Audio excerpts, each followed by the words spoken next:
আসসালামু আলাইকুম ওয়া রহমাতুল্লাহি ওয়া বারাকাতুহু।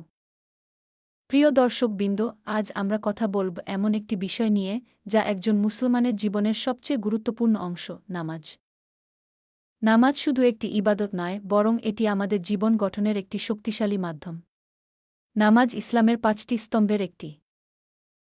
আল্লাহ তায়ালা পবিত্র কুরআনে বলেছেন, নিশ্চয়ই নামাজ অশ্লীল ও মন্দ কাজ থেকে বিরত রাখে।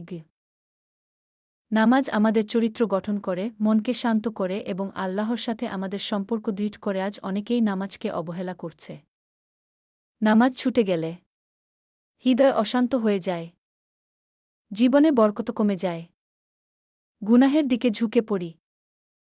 রাসূলুল্লাহ বলেছেন, কুফর ও ঈমানের মাঝে পার্থক্য হল নামাজ কি নিয়মিত নামাজ পড়লে মন শান্ত থাকে, সময়ের মূল্য বোঝা যায়, আল্লাহর সাহায্য পাওয়া যায়, দুনিয়া ও আখিরাতে সফলতা আসে।